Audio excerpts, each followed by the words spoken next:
Szeretettel köszöntelek benneteket az Úr Jézus drága nevében, és mivel a kisújszállási gyülekezet tudott róla, hogy jövök, és a feleségem Ildikó, ők is szeretettel üdvözölnek benneteket. A bemutatkozásnak az a része, hogy én ki vagyok,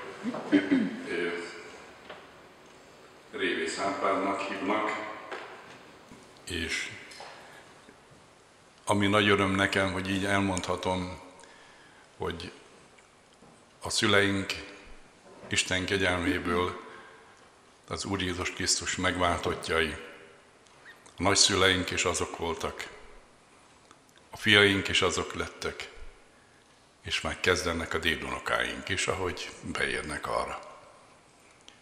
Ez egy olyan örökség, amit mindenkinek szívből kívánok. Nem tehet valaki arról, hogy a szülei nem voltak hívők. Nem tehetsz arról, hogy abban a családban születtél, ahol születtél. De arról tehetsz, hogy milyen családot alapítsz. Arról tehetsz, hogy magad hogy fogsz majd, milyen értékek mentén élni. Amikor engem fölavattak lelkésznek, bekiabált vagy Györeg bácsi, és azt mondta, hogy öcsém, ha sasfészekbe születtél, ne legyél veréb. Mentem össze, mert ismerték a szüleimet. És azt mondták, hogy hát nem jól jön neki, ha te nem követnéd azt a Krisztust, és nem olyan lenne a jellemed, mint apádnak, meg nagyapádnak volt. Valaki verépfészekbe született. Nem tehet róla.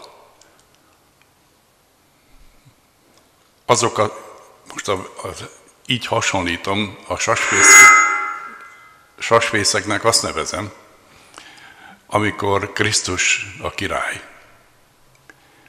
A házigazda szívébe, a ház asszonyának szívében és az egész családban. És a kegyelem uralkodik, Isten békessége, szeretete lakja a szíveket, és így van egy Istentől kiemelt, védett otthonuk, fészkük, mint a sasnak. És ha valakinek, mondom, nem tehet róla, hogyha valakinek ez nem adatott. De ha valaki majd oda jut, hogy az élete felől dönthet, akkor ha megismeri az Urat, ha verépfészekbe szület, a verépfészek alatt azt értem, hogy rendes szülei voltak, akik igyekeztek megadni neki mindent, de Krisztust nem adták. Nem adták, mert nem ismerték. Ezért nem tudták adni. Senki se tud továbbvinni senkit, mint ahol ő van. Ez nem csak a lexikális ismeret átadásánál igaz, hanem a jellemnél is. És bármi, ami az ember személyiségében érték, vagy tanulható, továbbadható. Aztán valaki kakukfiókaként nőtt fel. Nem volt neki még verépfészke sem. Nekünk a Jóisten 5 fiút adott, és most már 9 unokánk van, és még patronáltunk egy Kolompár Balázs nevű fiatalembert, akit 3 éves korába vittünk el, mert a fiúkkal beszéltük, hogy karácsony nincs elrendelve a Bibliában, hogy azt ünnepelni kell, minden ünnepet lehet jól meg rosszul ünnepelni. Hát úgy gondolom, mondtuk nekik, hogy méltó lenne, ha egy gyermeket befogadnánk az Úr Jézus születésére emlékezve, aki soha nem volt életében sem családban. Szegeden szolgáltunk akkor, ott voltunk 14 évig, és akkor fölhívtam az intézet vezetőjét, és kérdeztem, hogy van-e olyan gyerek, aki soha nem volt családban? Van. Cigány lehet? Mondom, lehet. Hát 3 éves volt a Balázs, akkor az volt a szokás, hogy ha ott hagyták a szülészeti osztályon a megszületett gyermeket, mert nem kellett, akkor 3 évig ott nevelték, és 3 éves korában adták át az intézetnek, vagy vitték ki a klinikáról. Tehát így került ki a Balázs. Ő nekünk azt mondja, hogy apu, meg anyu, mert soha nem látta apját, anyját. És úgy szerették a gyermekeink, mintha édes testvérük lett volna. De ez nem volt érvényes, jog szerint nem örökölt utánunk. Szeretetünket kiárasztottuk felé. Szegénykém azt hitte, mikor vittem vissza villamoson hétfőn, mert hétvégeken nálunk volt, azt hitte, a mi gyerekünk csak bedugtuk egy intézménybe. Hát ez akkor volt, amikor én óvodás korában volt. Az Isten kegyelméből az Úr gyermeke lett ő, és itt nem régen nősült meg, és egy komoly hívő felesége van. Nagyon mély utat járt meg, mikor tőlünk majd elkerült nagykorába. Tehát ha valakinek nem volt se sasfészke, se verépfészke, de megismerte Krisztust, akkor esélyt kap arra, hogy olyanná formálja Isten az életét, hogy ő belőle egy olyan valaki legyen, aki Istentől elkéri a társát, és két megtért hívő ember, mindegy, hogy honnan jött. Akár intézeti gyerek volt, akár elváltak többször a szülei, akár sérült volt, vagy sok mindent traumán ment át esetleg az életben, vagy kihasználták. De ha Krisztusban megtisztult, akkor egy krisztusi jellemmel elkérve Krisztusban a házastársat, egy sasfészek jöhet létre, ahonnan aztán majd repülhetnek a sasok. Berzsei Dánielnek egyik verséből van egy idézet, Szombathelyen a megyeházam, mert ott voltunk, 15 évig ott szolgáltunk.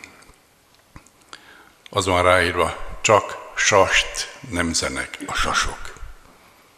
Sose verevet, csak sast.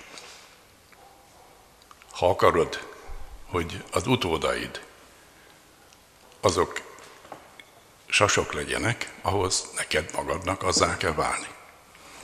Akkor most lépek egy másikat, mert már akkor belemegyek a témába. Ketten pályáznak a lelkedre. Isten azért, hogy megmentse, a sátán azért, hogy elpusztítsa. És ez alól nem vagy kivétel. Nem vagy a futottak még kategóriába. Nagyon kiszemelt az Isten téged, mert szerette megmenteni, mindent beleadott, odaadta a fiát, bele mindent, minden esélyt megad neked, a döntésedet várja. A sátán pedig mindent ellentétesen, hazug módon, mivel Jézus karakterizálta a sátánt, hogy emberölő volt kezdettől fogva, és a hazugság atya. Jelenleg Isten a vádlottak padján van, mert ha ő a nagyfőnök, miért nem úgy csinálja a dolgot, ahogy én akarom. Még azt se hiszi, hogy van Isten, de a beosztását megadja. Egy ilyen kaján, vagány emberek vannak, nagyszájúak. Ezek összekáromkodják az Istent, beolvasnak neki. Nem kell sokat várni az Istennek. Hát Isten ráérős, neki egy örökké valósága van. Ő bejött a mi utcánkba, keresztig. Majd egyszer te is bemész az ő utcájába. Méghozzá így fogsz oda menni. Engedj be, itt vagyok én is. Majd megkérdezi, hol jártál, báránykám? Isten nem lehet levegőnek nézni. Krisztus nem lehet levegőnek nézni. Illetve lehet, de megjárod. Mert a sátán sem néz téged levegőnek, de mindent igyekszik belét táplálni, hogy annak kapcsán joga legyen hozzád. Tudod, minek kapcsán van joga hozzád? A bűnön keresztül. Ha nincs benned bűn, nincs rajtad fogás. Ugye a mágnes csak ott tud erőt kihatni, ahol van olyan, ami tapad hozzá. A bűn az a sátántól van, és a sátánnak a juttatása, vagy a vírusa inkább, amivel fertőz, és igyekszik kinyírni minket. Jézus azt mondta, emberölő volt kezdettől fogva. Most majd fogunk látni egy-két képet, amiről kicsit úgy szólok, hogy a témánkban, hogy kit követsz, meg ez a szlogen, ami a Csibónak a reklámja Magyarországon, megnéztem, 1949-ben hozták létre ezt azóta ismert német kereskedelmi láncot, és ők voltak az elsők, akik pörkölve így árusították és kezdték kiszállítani. És hihetetlen mondásokat fűznek hozzá. Egy világ, egy új világ. Az élet habos oldala, ugye az a sörre. Ezek mind olyan, nem csak hogy túlzások, hazugságok. Ők is tudják, hogy nem igaz, de rengeteg dologgal az ördögnek régi taktikája. Éva anyánkat így beetette, téged is be tud etetni. És ha nem veszed észre, klikkelő művész leszel. A legnagyobb veszélyben jelenleg a 4 és 14 év közötti gyerekek vannak a világon. Ezek már mind klikkelnek. Ez a digitális generáció, vagy a millenniumi generáció. Ha nem vigyázol, ha nem adod át életed a megváltódnak, akkor teljesen mindegy, hogy milyen módon. Az ördögnek 2 taktikája van. Az egyik gyorsított, a másik lassú tönkretétel. A gyorsított az, hogy becsapjon, és rá eljuss oda, hogy nem szeret téged senki. Az ördög megmondja, én szeretlek, jöhetsz hozzám a pokolra, és legyél öngyilkos. Ez a gyorsított eljárás. Ő emberölő volt kezdettől. Másik, hogy egy sereg bóbri dologgal, értéktelennel, szenvedéllyel, butasággal, olykor hülyeséggel leköti az életedet, és elmennek az évtizedeid, és nem lesz belőle semmi. Mert ő azt mondja, úgyse lesz belőle semmi. Megmondják néha mások is, meg olykor bölcstelen emberek is, vagy felnőttek. Isten nem úgy néz rád. Isten előtt egy sárba esett drága gyöngy vagy, érték vagy. Isten tudja, hogy az ő fiát, hogyha elfogadod, akkor kijön belőled az ember, és kitisztítja belőled azt, ami bűn, ami jellemtelenség és gyengeség. Úgyhogy most fogok szólni általában kicsit a személyiségünkről, fogunk szólni egy kicsit az értékrend kialakulásról, mert ha valakit akarsz követni, hát akkor mihez képest követed? Ha valakit nem követsz, akkor azt miért nem követed? Ki az, aki megéri, hogy kövesd? Hát meg kell vizsgálni előtte, hogy ki az, akit követni akarsz. Csak úgy mész, mert arra megy mindenki. Különben van egy ilyen tövekciózis, meg egy ilyen nyájlélek. A Biblia úgy mondja, ezt Jézus maga mondja, hogy a széles úton nagy a tömeg, nagy a sodrás, pokolmenetbe. Aztán van egy pont, ez a kereszt, a kereszteződési hely, ahol Isten azt mondja, emberek, szeretlek titeket, nem menjetek arra, meg lehet fordulni. Pont ellenkező irányba van a mennyország, ez súrlódással jár. Hozzátok nem messze vannak folyók. A folyami halak mindig szembe élik le az életüket az árral. Az egészséges hal mindig szembeúszik. Ha beteg, akkor kicsit jobban sodorja, mert nincs jó kondiba. Ha megdöglik, akkor meg annyi, megy lefele, a tenger felé. Ha emberre vagy szembemész az árral, a mocsokkal, a mocsoknak, szennynek is az árjával. Jelenleg egy fertőben él ez a világ erkölcsileg. Démonizálódott a média, démonizálódott a szex, démonizálódott a pénz, és mondhatnék még egy csomó dolgot, a piac, meg egyebek. Honnan tudom ezt? Innen. Ennek a könyvnek 3 témája van. Isten, ember, sátán. Neked is. Ezt a 3 témát ki nem kerülheted. Mindegy ki volt apád anyád. Ha azt akarod tudni, hogy kicsoda az Isten, olvasd a Bibliát. De nem fogod tudni, figyelj ide, ezt mutatom. Nézzétek ide, kérem, hogy mindenki nézzen egy pillanat ide. Az ördögnek ez a házi feladata. Lehet Biblián, csak ne olvasd. Ne olvasd, mert ettől fél, nem a tömjén füstöl. Ezért, ha itt van a komputeredben, ki tudod füstölni, mert ez antiszeptikus hatású.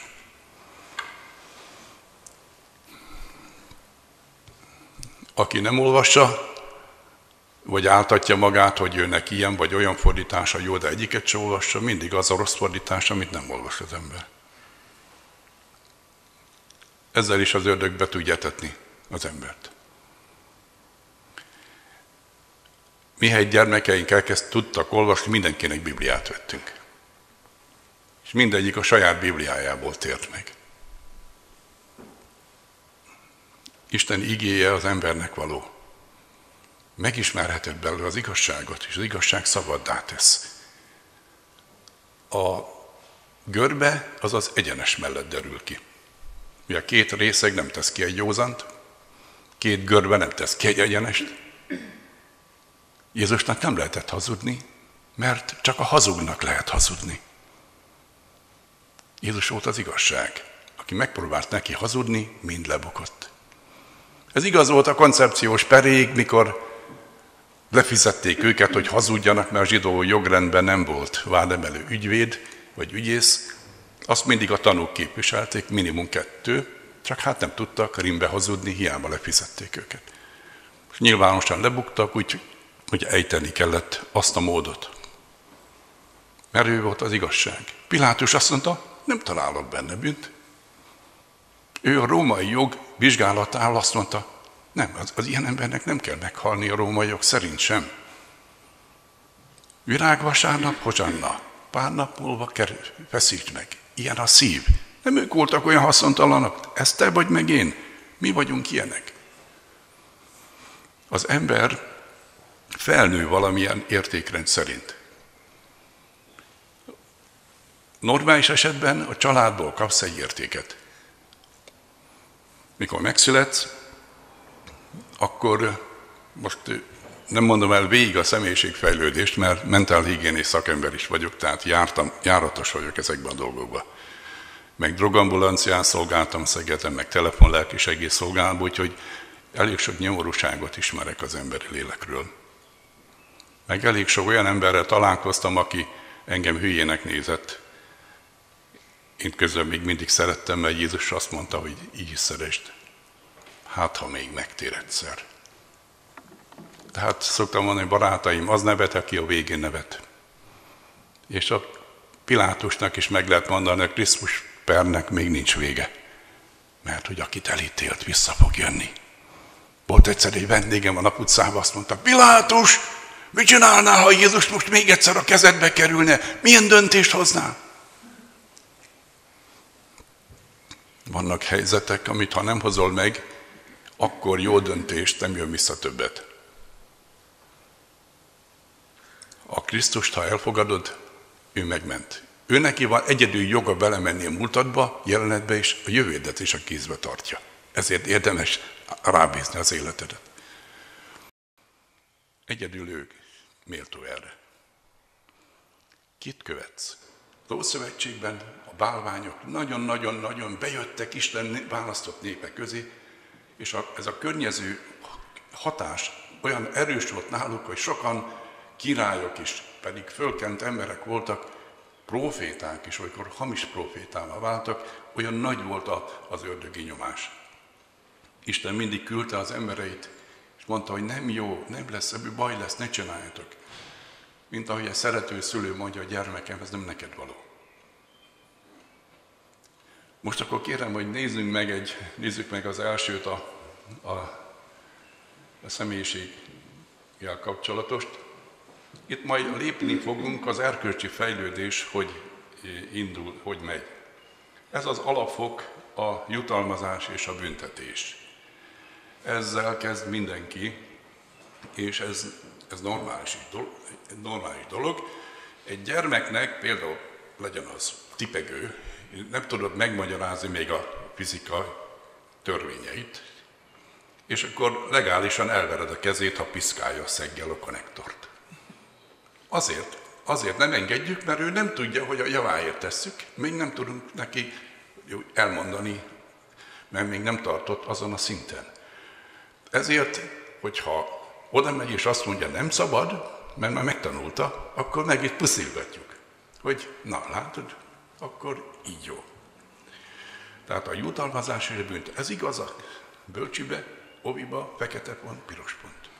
Utána jön az egyetemig, 1-es, 5-ös. Jön a munkahely, fizetés, prémium, stb.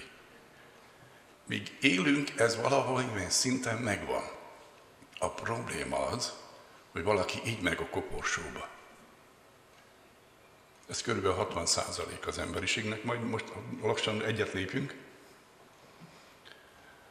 Ez most akkor a második szint lesz a mintakövetés, a példakép, az eszménykép, és a harmadik szint, az pedig még egyet, amikor valaki odáig eljut, hogy valamit nem azért tesz, mert az általa nagyra becsült sztár, vagy aki neki fontos, az úgy csinálja, ő is olyan akar lenni, hanem azért, mert megvan a meggyőződése arról, hogy valami helyes. Ha még más teszi. Én nem azért nem csalom meg a feleségem, mert meg Billy Graham se csalja meg a feleségét. Csak mondom. Azért nem csalom meg a feleségem, mert tudom, hogy ez a helyes. Mert egy rózsám van, és többi, mint tövis. Tehát mikor a feleségemnek igen mondom, minden nőnek nemet mondtam. Különben nem telen igen. Vannak dolgok, amiben az embernek, ha nem jellemesen foglal állást, annyi baja lesz saját maga. Mindenki saját magának okoz legtöbb fájdalmat, mint aki nem bocsát meg, ő magát zárja ketrecbe. Most kezdjük még egyszer, mehet tovább. Ugyanúgy lassan majd.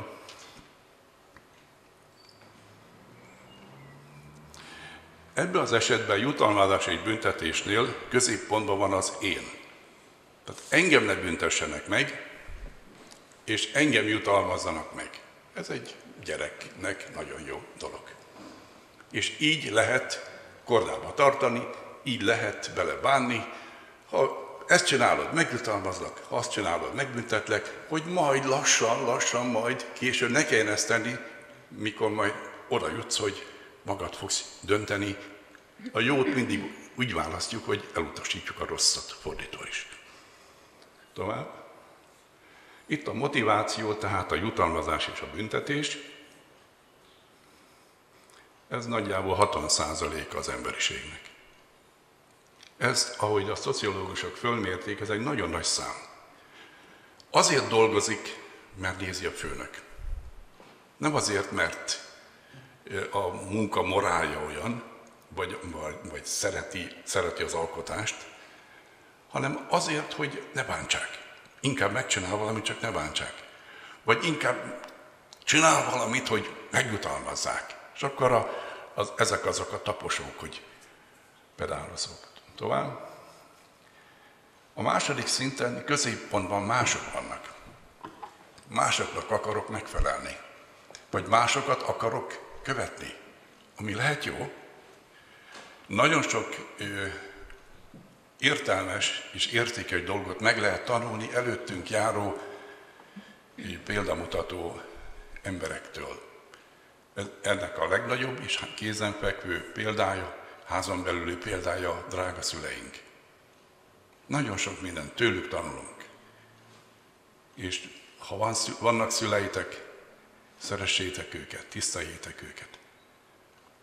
Egyszer lesz, mikor már nem lesznek. A középpontban itt a szabályokon nyugvó rend van. Vannak emberek, akik ebbe tartoznak, az előírja a valláson, meg tiltja a valláson. Tehát a szabályoknak megfelelni, nekik az megnyugtató, ha van egy szabály, akkor nem kell gondolkodni, mert a szabály az megmondja, az le van szabályozva, és akkor úgy tesz. Tehát minták és példák. Következő, tehát ez nagyjából 30%. A legmagasabb szint, amikor már alapelvek vannak, És itt a motiváció a felelősség. A gyermekkorban a legkisebb a felelősség.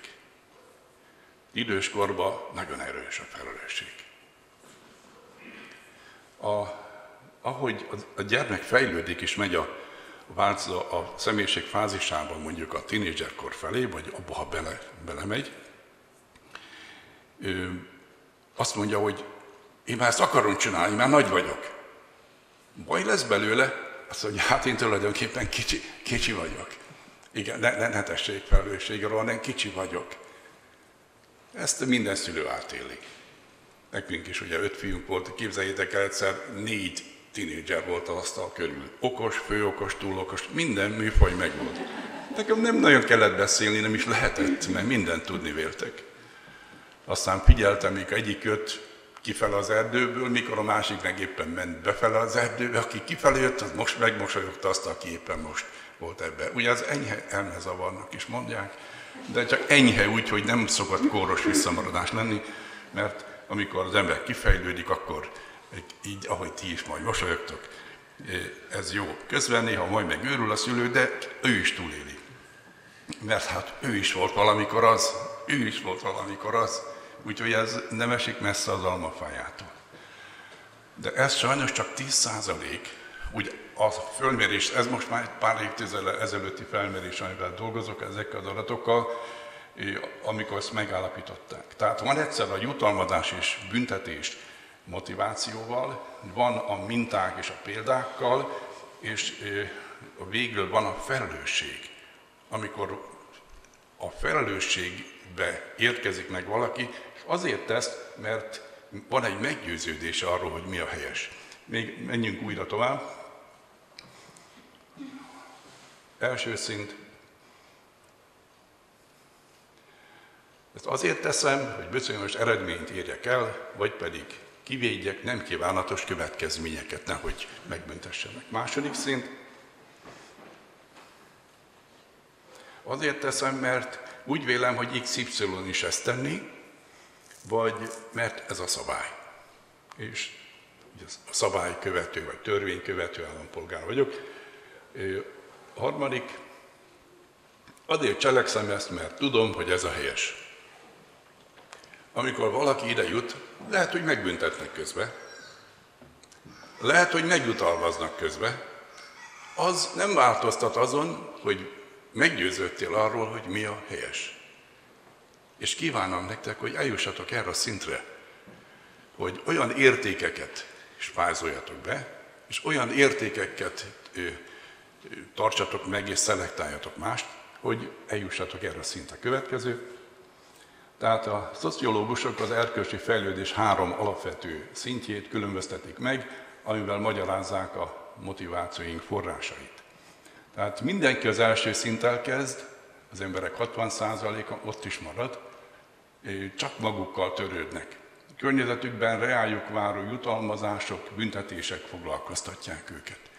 Következő pedig az van, hogy az emberek 30%-a jut csak a második szintre. Olyan emberek befolyásolják őket, akiket csodálnak, vagy akiknek tetszeni akarnak. Később vonzza őket a szabályok, módszereken nyugvó rend, amiben biztosítékát látják helyes és helytelen következetes szemmel tartásának.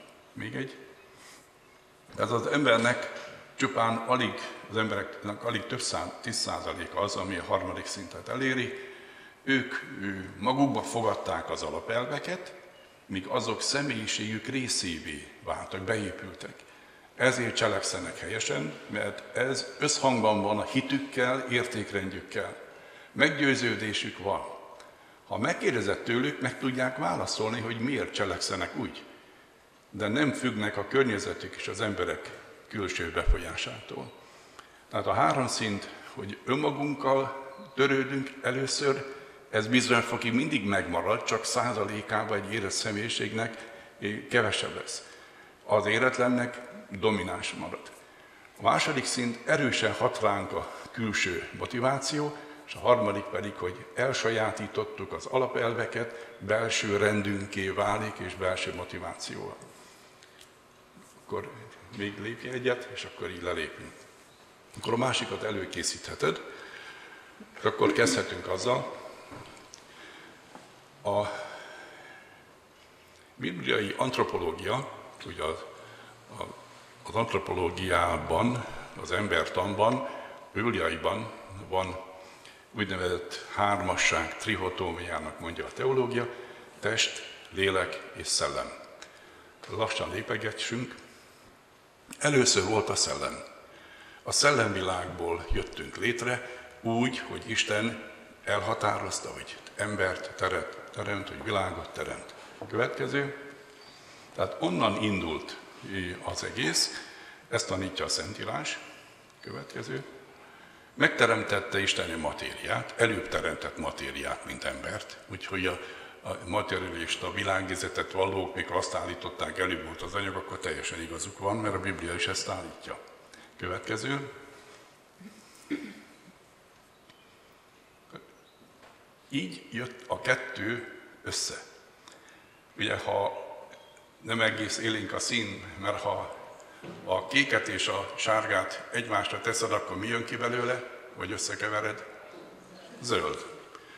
Na most a szellem az a kék, a sárga az anyag vagy agyag, ami a Földre gondolsz. Emlékszem, amikor először erről szolgáltam, a Brassói Egyetemre hívtak, azt a témát kaptam, hogy van-e hitszervünk? Ez volt. Nagyon tetszett a téma, mert nagyon jó. Van hallószervünk, látószervünk, van-e hitszervünk? És van hitszervünk. Most a kettő, amikor egymásra kerül, abból jött létre egy harmadik. Most még egyszer nézzük, vagy megyünk tovább. Így jön létre a közepe a kettőből, a szellem és anyagból, a test, lélek, szellem, ezt a Biblia élő léleknek nevezi. Tehát te, én élő lélek vagyunk. Nem szellem, mert a szellemnek nincs teste.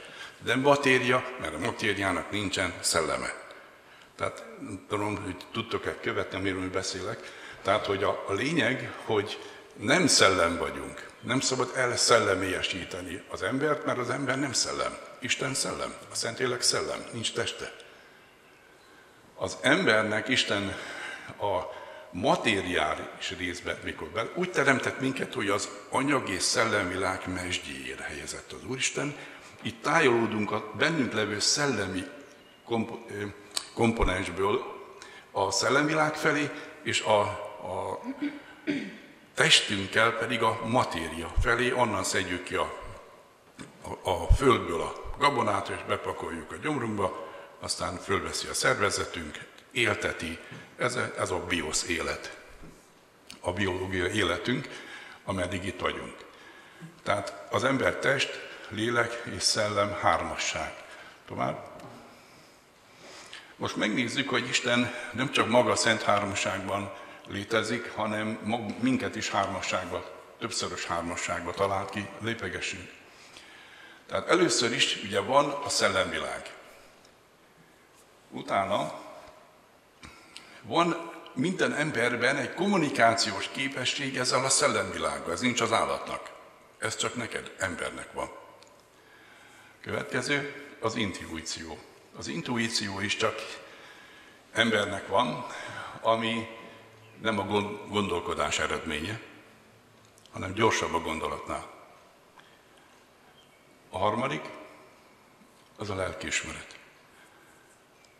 Ezek csak nekünk, embereknek van, de ez a szellemvilággal való kapcsolattartásra való. A lelkiismeret görögül szüneidézis azt jelenti, hogy a látás szóból van, hogy együtt látni magamat Istennel.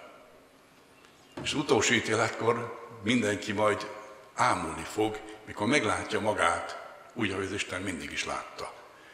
De ha Istennel rendben vagy itt a Földön, már kezded úgy látni magad, ahogy ő lát. És a lelkiismeret megszólal, különben, ha szoktam fiatal házasoknak, vagy anyukáknak, vagy szülőknek erről beszélni, akkor ezt szoktam mondani, hogy 3 éves korig az apuka nem kell, illetve maradjon a háttérbe. Pontosabban nem mondom, hogy nem kell, csak az árnyékban maradjon, mert azelőtt az anyuka szíve alatt hordta, kicsit utána belülről kívülre jön, ugyanúgy kívül hordja, ugyanúgy szimbiózisban élnek, nem kell az apa. Ők jó megvannak, az apa meg ott sündörög. Egy dolga van, nagyon-nagyon szeresse a gyerekének az anyját. Értitek, ez a dolga, szeresse, és örüljön nekik, hogy milyen jó megvannak, majd lesz neki is dolga. 3 éves kor az személyiségfejlődésbe, mikor elő kell jönni az árnyékba, mert most jön be az, amiről beszéltünk, a jutalmazás és a büntetés, ezt a freudi teológia, meg a pszichológia, meg egyáltalán a személyiségfejlődés tan is úgy beszél, hogy most jelenik meg majd a felettesén, ez a Bibliában a felettesénnek a megfelelője a lelkiismeret. Tehát az apa megenged, vagy tilt. Ezért sajnálom szegény elvált asszonyokat, akik egyedül nevelik a gyerekeket. És amikor erről beszélek velük, mind vagy könnyezik, vagy bólogat, hogy kínjukban meg kell felelni egy apa szerepben, ami nem áll nekik jól. Az egy apának áll jól. És az apának kell azt megmondani, hogy ebbe a házba figyeld, ez szabad, ezt nem szabad. Ez szabad, ezt nem. Ha nem tanulja meg a gyerek otthon a határokat, akkor vagy a rendőrség segít neki, vagy a börtön zár. Mert azt gondolja, hogy ő azt csinál, amit akar. Mert mindig azt csinálhatott, amit akar. Mert soha nem tanították rendre. Részben áldozat az ilyen gyerek, aki sose tanítottak. Ha otthon megtanultad, mi a rend, jó lesz, később is jó lesz. Jó anya lesz belőled, jó apa lesz belőled. Tehát a lelkiismeret az egy nagyon-nagyon fontos dolog. Aztán most nem az a témánk, de van szűk és tág lelkiismeret, mert ha túl szigorú az apa, az se jó, ha túl engedékeny, az se jó. Most nem az a témánk, menjünk tovább. A másik az anyagvilág felől, van egyszer az anyagvilág, tehát maga, következő, van a szomatikus test, ezt a görög nyelv több árnyalt kifejezéssel fejezi ki az emberi testet. Az egyik a szóma, az a funkcionáló test, a működő test. A másik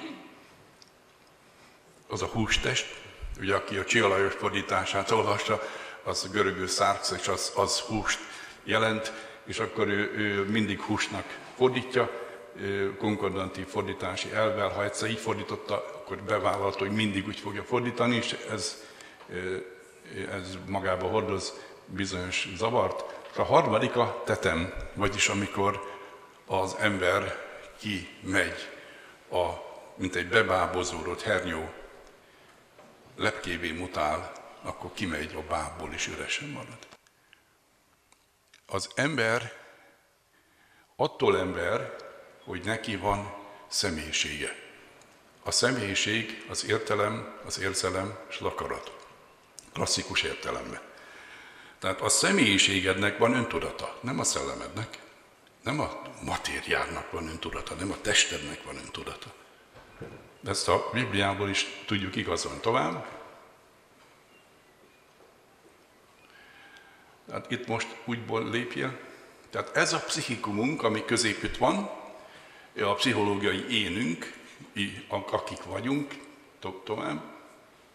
Tehát az értelem, az érzelem és az akarat. És most, ha még egyet lépsz, a Héber egyetlen szóval fejezi ki, hogy szív. De nem ez a pulzáló szív, az csak csel.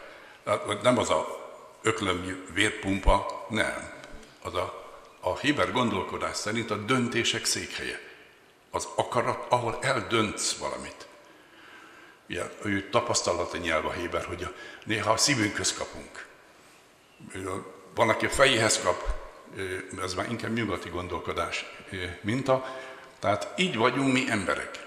Tehát te, az a kérdés, honnan táplálkozol. Most nincs idő arra elmondani, hogy a szellemvilág tiszta és tisztátalan. Van az Istennel való kapcsolatlétesítést, ez szakad meg a bűnnel, ez Krisztusban helyreállhat, és akkor egy új teremtés leszel, és újból, ha behívod Krisztus a szívedbe, elkezd pulzálni a lelked, Mert az ember úgy van most, hogy se kép, se hang. Háttal születünk az Istennek. Szellemi világ vonatkozásában beetethetők vagyunk, becsaphatók vagyunk, mert zavarba vagyunk. Honnan tudod meg, hogy honnan jöttünk innen? Aki nem tudja, hogy honnan jön és hova megy, csavarog. Az csavargó, magyarul így mondjuk. Le tudod csekkolni az utcán. Megkérdezze valakit, hova megy, vagy hova tetszik menni? És azt mondja, jó kérdés, tényleg jó, hova is megyek én? Mit gondolsz? Valószínű nézed, hogy melyik intézetből jött, vagy mentős nézel. Egyszer bizonyságot tettem a vonaton valakinek, és kérdeztem, hogy hova fog jutni a halála után. A mennybe vagy a pokolba? Azt mondja, ezt nem lehessen tudni. Tám maga tudja, mondom, tudom, akkor maga szektás. Belépett a kalauz, mondom ki, jó napot, mi volt a kalauz? Azt mondja, 25 éve. Mondom, volt olyan utas, aki nem tudta, hova utazik? Kérem, minden utas tudja, aki fölszáll, hát az tudja, hogy hova utazik. Hát persze, hogy mindenkit. Várjon csak, azt mondja, jó, gondolom, volt egy, de hívattam is a rendőröket. Nyilván mentálisan baja volt. Mondom, akkor mindenki szektás? Mindenki szektás, aki tudja, hogy hova utazik? Az lenne a normális, hogy hova. Ha te felszálltál egy buszra, akkor tudod, hogy felszálltál. Hittel szálltál föl, de mikor felszálltál, akkor már reménység veszi át a hit után a dominanciát, és amíg megérkezel, akkor már nem kell se a hit, se a remény, mert hit, remény, szeretet, végül csak a szeretet országban elég a szeretet. De ahhoz, hogy oda juss, kell a hit, ami egy döntést jelent, hogy rábízod magad, itt most Krisztusra, rábízod magad az Isten igéjére, ami csalhatatlan, amire érdemes rábízni, olvasd a Bibliát.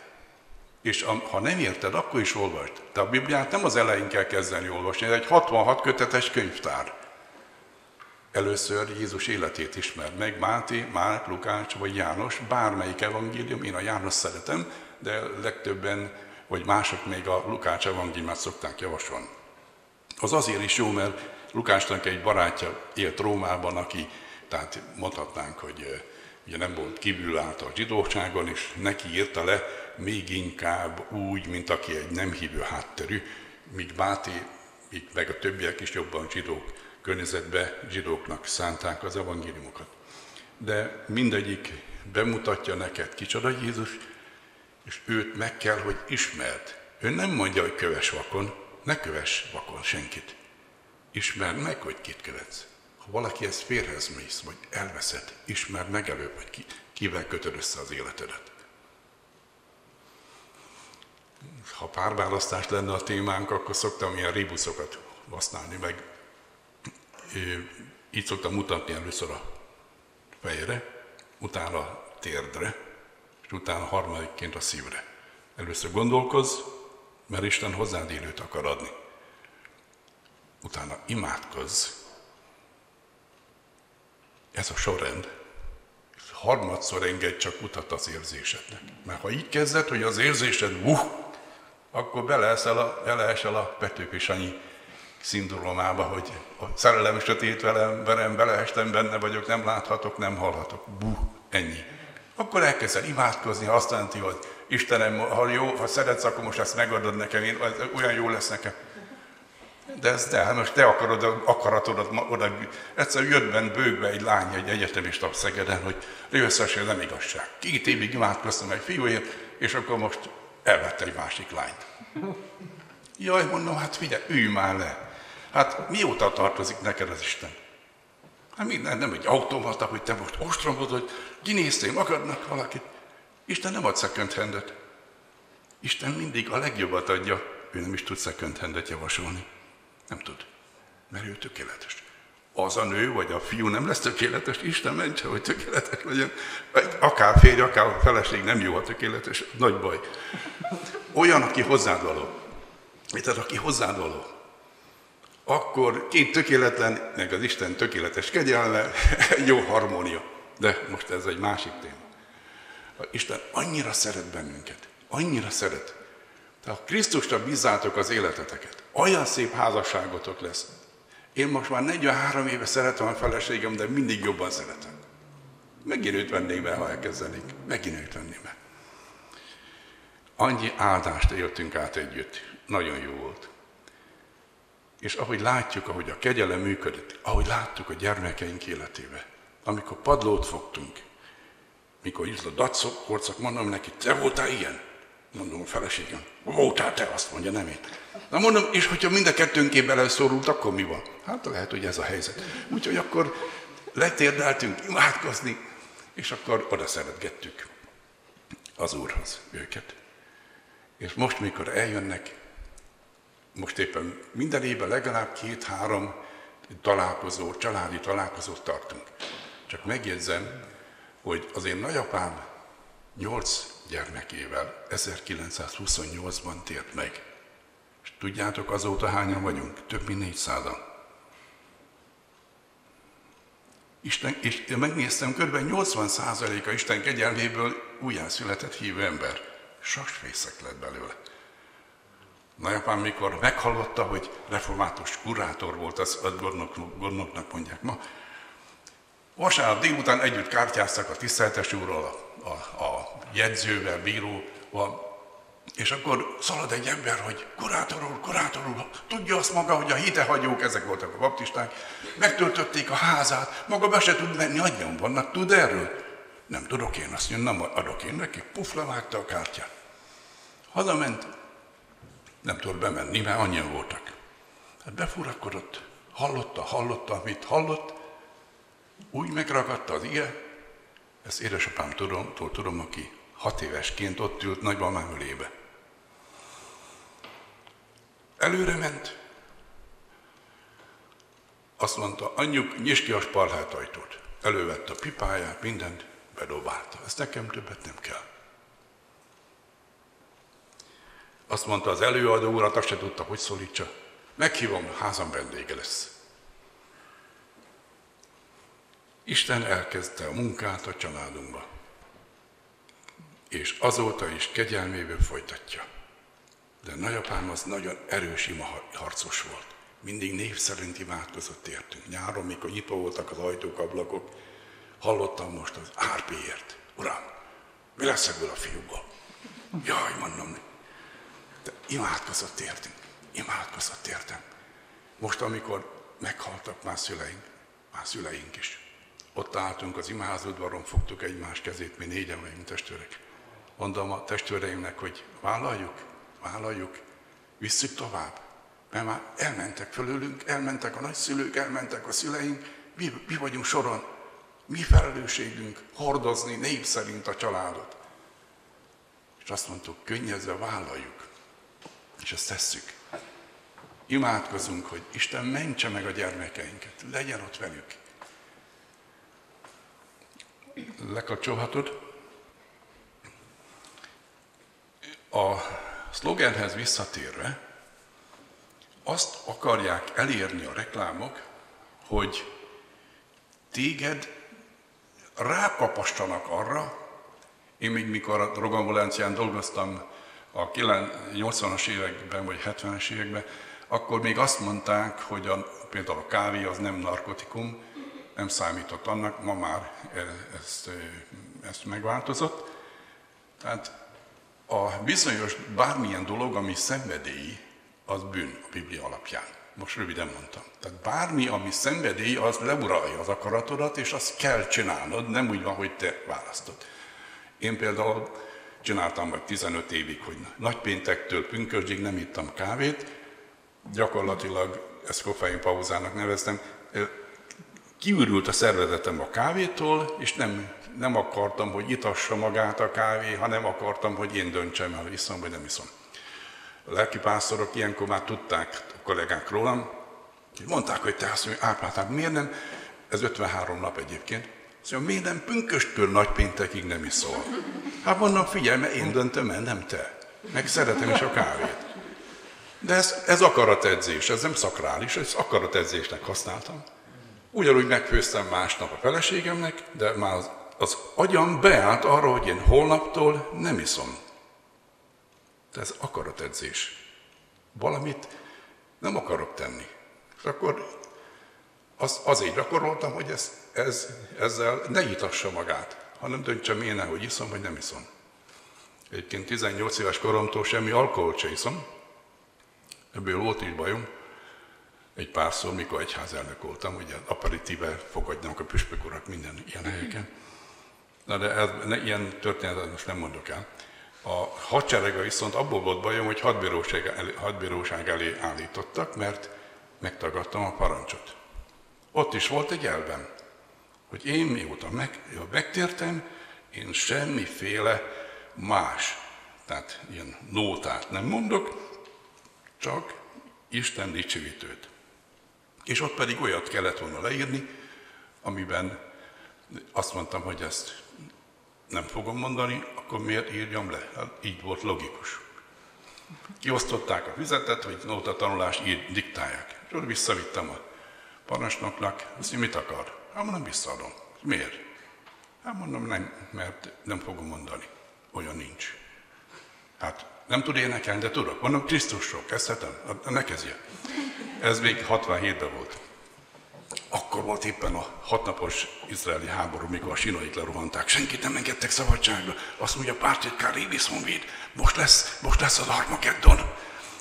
Tudjátok, a nagy végső ütközet. Be voltak gazolva. Nagyon. Pedig ő volt a pártitkár. Úgyhogy ezekben a történetekben, ha végig gondolom, azt látom, hogy Isten annyira velem volt, hogy először, ha kiállsz az értékrended mellett, akkor Isten is kiáll, és az angyalait mellé parancsolja. Tudjátok, ki volt nekem a seregben az angyalaim? A szobatársaim egész a parancsnokig. Mindenki az én védőangyalom volt. Attól kezdve, hogy megvallottam Krisztust, végül nem lett belőle bajom, mert azt mondta a politikai tiszt, hogy ha mást mindent megcsinálok, azt a ligajámat nézzék el. Hát akkor mást meg igyekeztem megcsinálni, mert tudtam, az úgy helyén való. A lényeg, hogy jöttek hozzám. Ott is kiolvastam egy év alatt a Bibliát. Ezt 25-szor olvastam el. Nem azért, hogy prédikálni tudjak, hogy éljek. Nem egy könyvvel szeretek lenni, a szerzővel. A szerzővel. Tudjátok, volt egy lány, vett egy könyvet. Elkezdte olvasni, unalmasnak tartotta, föltette a polcra. Tehát múlt az idő. Nagyon fülig szerelmes lett. Kiderült, hogy ő írta azt a könyvet. Mint a kis angyal, úgy elolvasta. Hazament, levette, mert minden gondolat drága volt, mert az írta, akit ő szeret. Mindaddig még nem szeret. Még nem szereted, nem tudod, hogy kit szeressél igazából. Most olvastam azt, hogy egy kezdő festő csinált egy Jézus portrét. És egy nagyon befutott, híres festő az elvitte véleményre. Az ránézett, és nem szólt semmit. Ment utána, nem szólt semmit. Mondja már valamit. Hát ha nagyon akarod, figyelj, te nem szeresd jobban, vagy fesseg jobbat. Tehát Jézus le se lehet festeni, míg nem szereted. Jézus nem tudod szóba se, bizonságtételbe se, még nem ismered. De ha megismered, őt érdemes megismerni. És nem sértődik meg, ha utána jársz. Nincs az életében folt, nincsen rejtett dolog.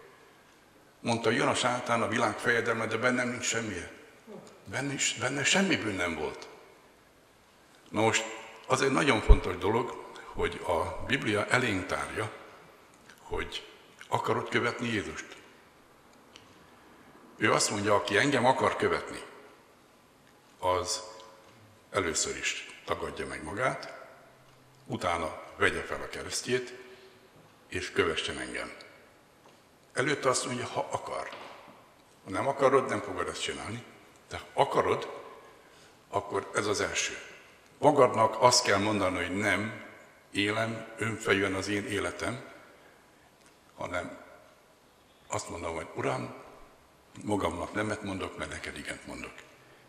És fölveszem a te kereszted. Ez a keresztfelvétel azt jelenti, hogy bevállalom a te követéseddel azt, ami meg van írva a könyvben. Bevállalom magamra azt, amit egy kereszténytől kérsz. Ez az ő keresztje. Nem az, hogy valakinek, nem tudom én, van egy rokon, akit gondozni kell. Mondhatjuk, mert szavaknak többféle jelentése van. Lehet úgy is mondani, hogy ez mint egy kereszt, de ez egy ateista is megcsinálja. Csak egyszerűen szereti a rokonát. Semmi köze nincs neki a Krisztus követéséhez. Az Ószövetségben nagyon sok helyen azt mondták, Isten szolgálj, hogy hát figyeld, kivágod a fát, egy részével betüzelsz otthon, hogy ne fázzál, melegedsz mellette, egy részével megfőzöd az ételt, egy részéből csinálsz egy szobrot, és elkezded imádni. Hát micsoda dolog ez? Ez a bálvány, nem tud mit csinálni. Van egy zsidó legenda Ábrahámról, hogy jutott el a monoteizmusig, ugye a sok Isten hitben.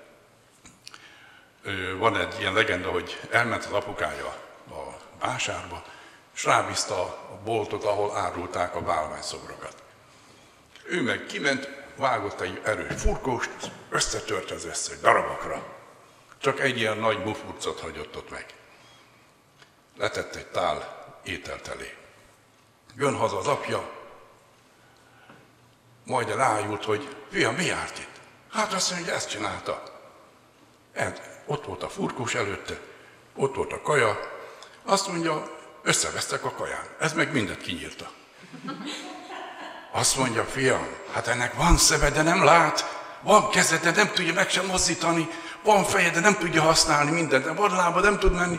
Azt mondja, apám, a saját szádból vennéd az ítéletet, ezek nem istenek. Van egy Isten, aki mindent teremtett, őben ne higgyél. Ez így egy zsidó legenda erre. De el kell jutni odáig, hogy összetört. Én láttam olyan megtérőket, akik kivitték és a kukába törték a heavy metal CD-ket, meg akkor még lemezeket. Tehát ha Jézus befogadod, akkor valaminek menni kell. Ha Jézus befogadod, akkor ő lesz az Úr. Nem Jézuska, nem feszülhet Krisztus, nincs Istenke. Vonaton utazok, és valahogy, vagy emberek között hallom, hogy Istenkém, ha megsegítne, akkor arra szoktam menni, hogy ki mondta? Azt mondja, én. Hát nem tudja, hogy a magyar nyelvben nincsen kicsinyítő képző Istenre. Hát nincsen Istenke. Jaj, azt én nem tudtam. Hát mondom, jegyezze meg. Csak Isten van. Sátánka sincs különben. Sátánnak nagyon hizelgő, hogy te kicsinyíted. Azt jelenti, te vagy a főnök, és te oda teszel, ahol akarod. Nem, ezzel már szépen téged oda tett. Átvert, ő a kész átverés sót vezérli. Az egész kész átverés só az ő. Mikor valaki bejut a Bibliával hónalat a pokolba, azt mondják majd az ördögek, Lucifer, főnek, ezt jól csináltad. Hát ez tényleg bejött. Templomtöltelékek is idejött, nem csak börtöntöltelék, templomtöltelék is van, aki azt gondolja, hogy azzal oda fog jutni. Ha azt akarod, hogy Krisztust kövesd, ismerd meg őt, olvasd. És azt tanácsolom neked, hogy ne olvasd többet egy fejezetnél, de kezdj el a János evangéliumát, vagy a Lukács evangéliumát.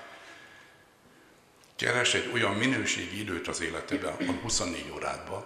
Ha korán tudsz kelni, akkor a legjobb, meg friss az elméd. De hát, ha olyan vagy, hogy inkább a lányok szoktak ilyet lenni, vagy azt mondjuk, hogy 2 kávéval délig felébrednek, annak nem reggel 5-kor kell bevállalni ezt, hanem akkor, amikor már normális. És akkor, amikor van, aki éjszakai bagolja, hogy 11-kor is épp olyan friss, mint máskor. Tehát fontos, hogy Krisztust behívd az életedbe. Ő az Isten fia, aki valóságos Isten és valóságos ember. Született, de nem teremtmény. Tehát Krisztus, mint ember volt tökéletes.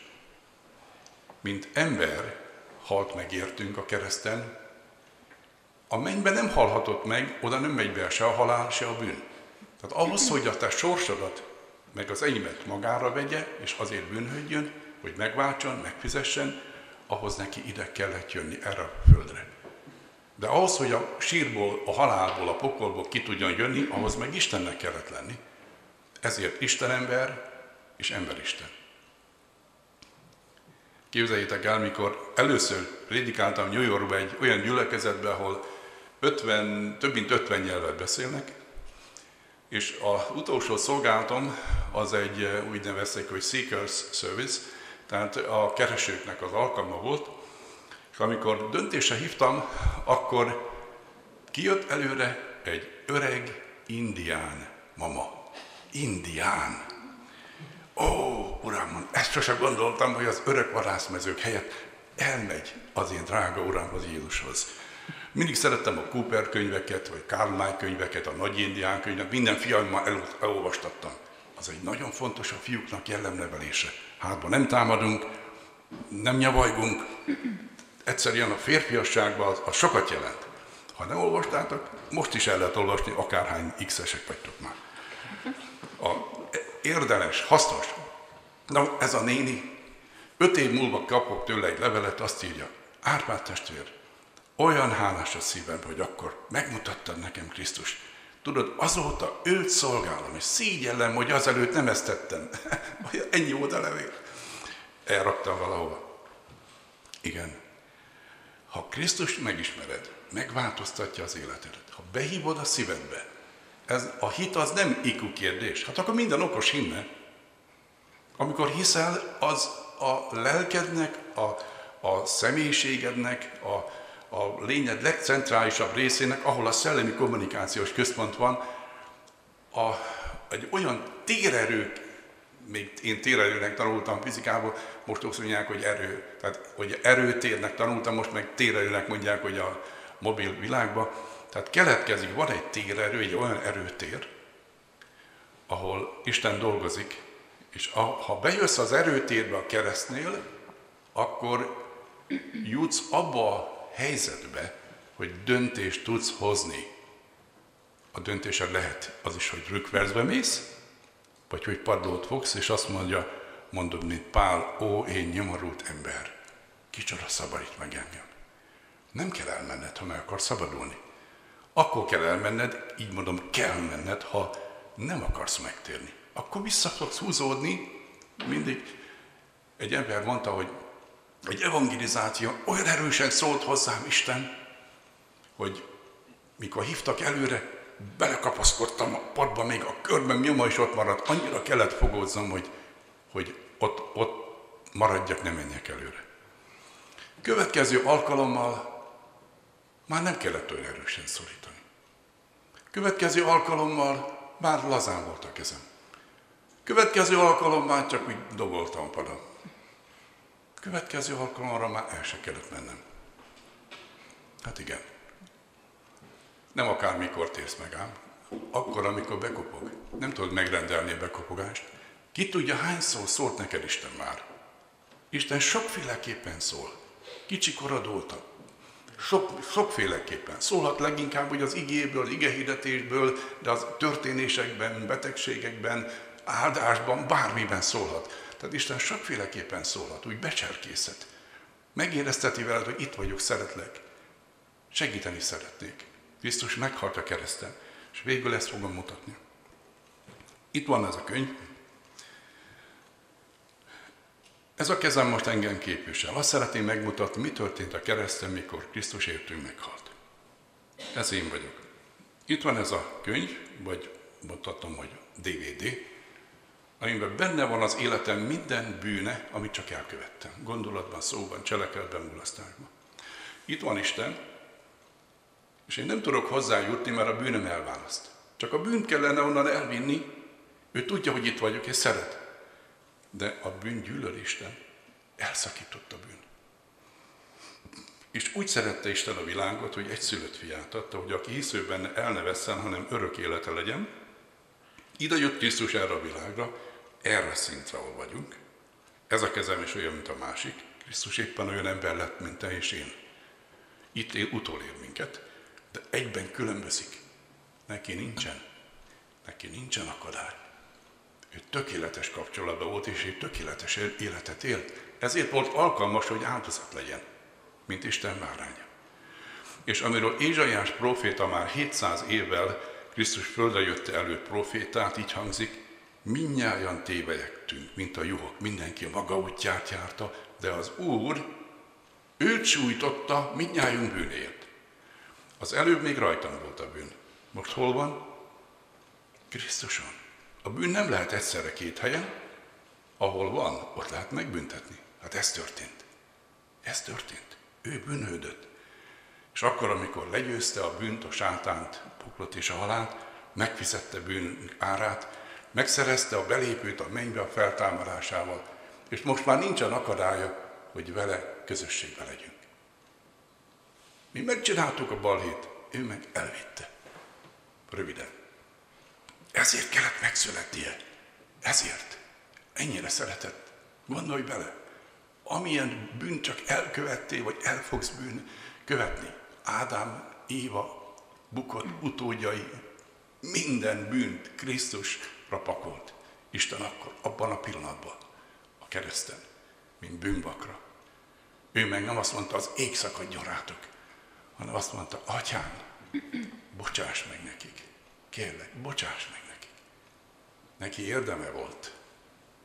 Az Atya meghallgatta. Egy bűnbocsánatbankot hozott létre. Tudod a PIN kódodat? A személy azonosító, az a személyes hited. Ebbe a bűnbocsánatbankban anyád hitével nem mész be. Se az enyémmel, se a papadéval. Sajátodéval. Azzal igen. Különben hozzáférés megtagadva.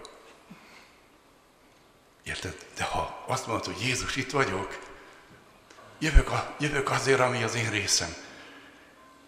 Megtennéd, hogy megbocsátanál. Azt mondja, Jézus, már vártalak. Szeretlek téged. Gyere, a betegnek nem kell meggyógyulni, mielőtt orvoshoz megy. Úgy jöhetsz, ahogy vagy. Úgy vagy Jézusi eset. Azt mondja Jézus, gyere, tisztába teszlek. Krisztus vére eltöröl minden bűnt. Eltöröl minden bűnt. Most hajtsuk meg a fejünket és imádkozzunk. Elmondok egy egyszerű imát, és azt kérem majd, hogy ne mondjátok, csak hallgassátok az ámenig. Másodszor is elmondom, akkor a meghallgatás után hozott döntésetek alapján mondhatjátok velem, lassabban mondom, tagoltabban, hogy követhető legyen. Ha arra juttuk, hogy ez lehet a saját imátok, és őszintén hittel tudjátok mondani, csak akkor mondjátok. Nem szükséges hangosan, ha szívetek mélyén ezt hittel mondjátok, az érvényes, Isten meghallja. Először csak hallgassátok. Úr Jézus Krisztus, tudom, hogy bűnös vagyok, és nem vagyok méltó az örök életre. De hiszem, hogy Te meghaltál bűneimért a kereszten, és feltámadtál, hogy ezáltal nekem is belépőt szerez a mennybe. Úr Jézus, most megnyitom előtted szívem ajtaját. Kérlek, jöjj az életembe, bocsásd meg minden bűnemet, és szabadíts meg azoktól. Bűneimből most hozzátérek, és üdvösségemért csak benned bízom. Elfogadom az örök élet ingyenes ajándékát. Kérlek, töltsd be szent lelkeddel, és mostantól kezdve vezessed, és urald az életemet. Ámen. Maradjunk így meghajtott fejjel, és ha valaki arra jutott, hogy Istenem, ez lehet az én imám, mert kifejezi azt, ami a szívemben van, az mondja velem lassabban, mondom, hogy követhető legyen. Úr Jézus Krisztus, tudom, hogy bűnös vagyok, és nem vagyok méltó az örök életre. De hiszem, hogy Te meghaltál bűneimért a kereszten, és feltámadtál, hogy ezáltal nekem is belépőt szerez a mennybe. Úr Jézus, most megnyitom előtted szívem ajtaját.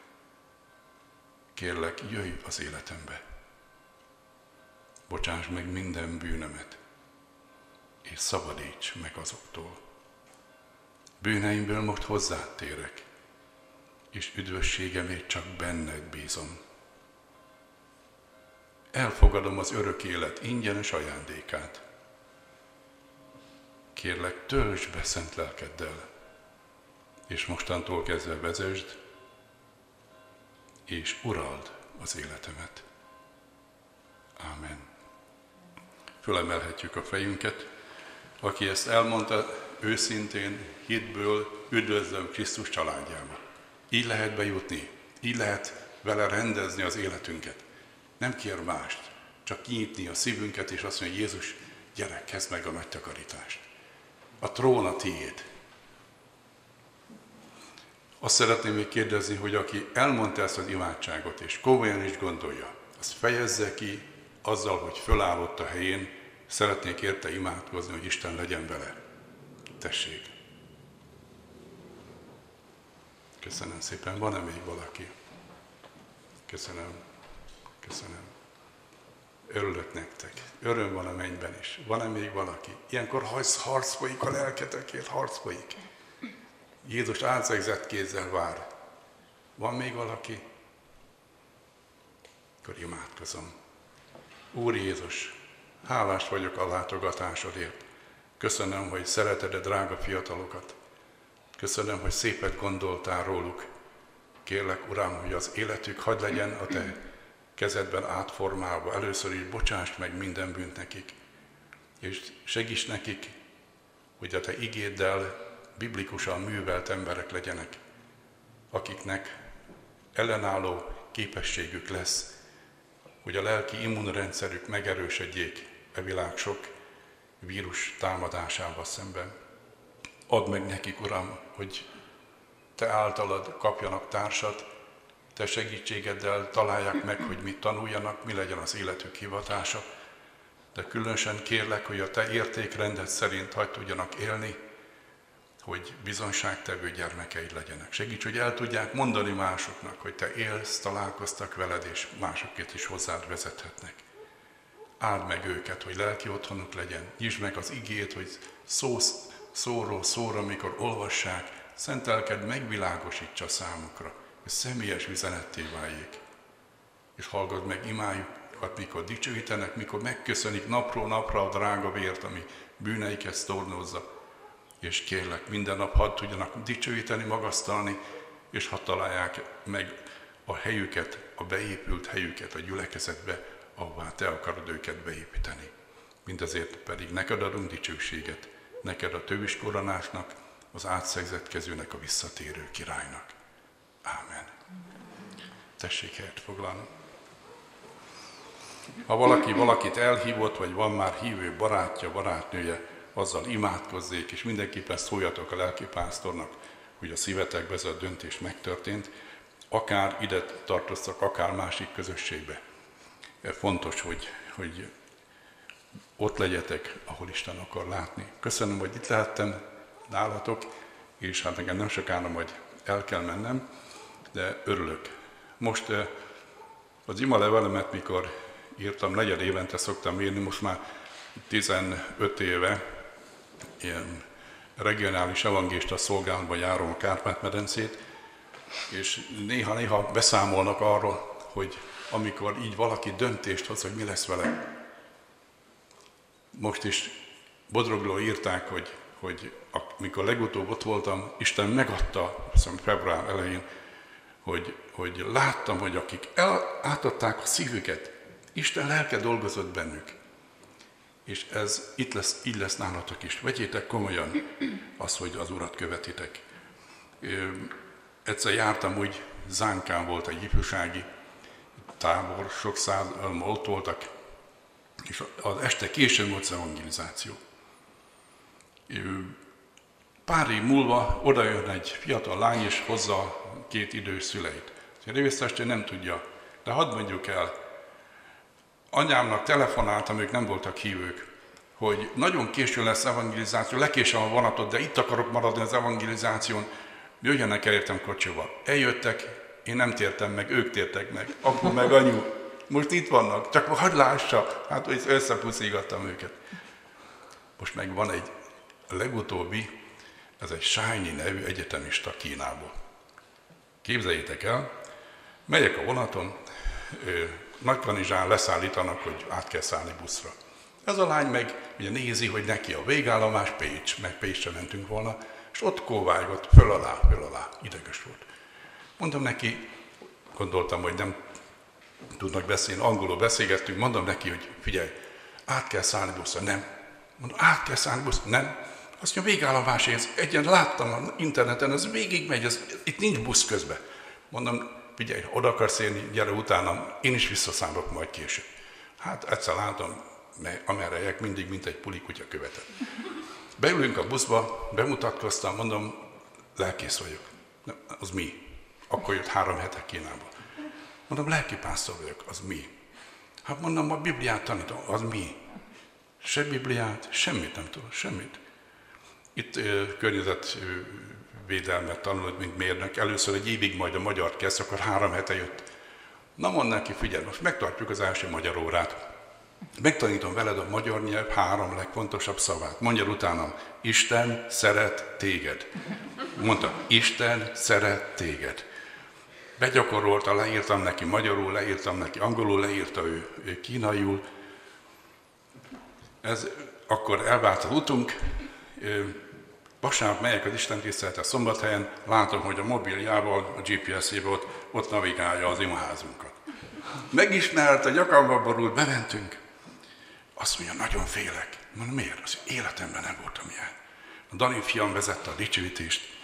Olyan áldott volt, oda emelett mindünket a trónhoz, az Úrhoz. Aztán nézem, a Sányi zokog, csak zokog és zokog. Mondom, mi van, Sányi? Azt mondja, olyan szeretet jár rá, én nem értek semmit itt, se az éneket, se a zenét. De az Isten szeretete betöltötte. És utána, a következő vasárnap, szeretne bizonyságot tenni. Mondom, mit? Hát azt mondja, hogy egy tévedésből vagyok itt.